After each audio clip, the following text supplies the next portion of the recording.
So today we're going to talk about one of my favorite subjects of all time. We're going to talk about speaking life.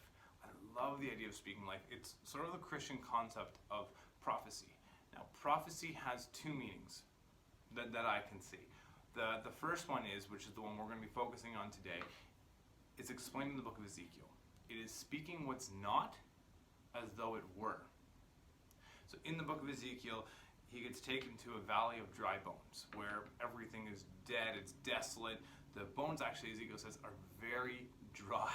Meaning these people didn't die a couple days ago, they died a long time ago, and their bones are now dry. Very dead.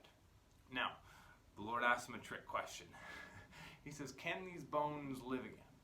And Ezekiel answers really well whenever the Lord asks you a trick question. He says, you alone know, Lord. And what God then encourages him to do is to speak life into these. He says, prophesy, son of man, prophesy. Speak what is not as though it were. And that is the definition of prophecy that we're talking about today. Speak what is not as though it were. Just speak it into existence. And so Ezekiel does this, and lo and behold, the bones come back to life. The other definition of prophecy is, really simply put, it's aligning someone with God's thoughts.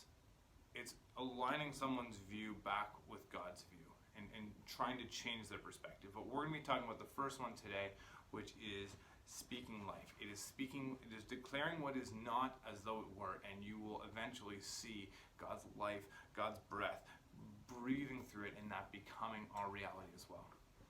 So, I believe that one of the best gifts that God gave this world is you.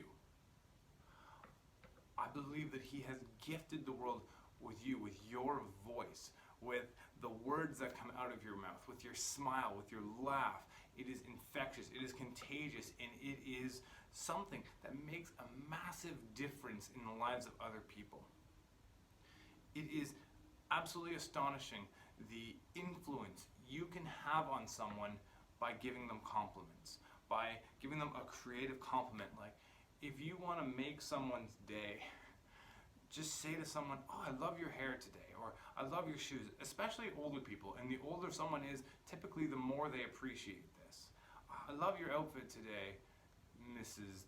Finkel. But in speaking life to someone, you really do change their state. And when you gift someone with that, when you gift someone with your perspective, when you gift someone with speaking that life into them, they are in a better position to also influence other people. Now, what you have is a web. You have a trickle-down effect.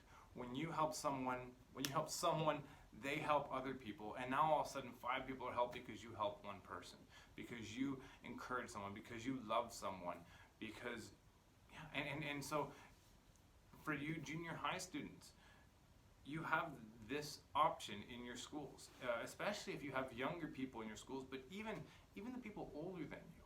Everyone is touched by a kind word. You have this Ezekiel-style ability to speak life into people.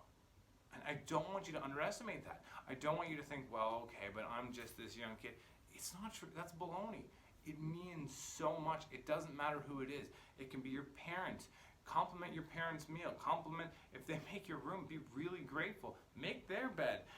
Just do real, just simple acts make a massive difference, and they change the trajectory of someone's day. Well, I hope you enjoyed that.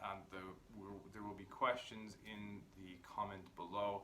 I really would like to encourage you to go through the questions as a family.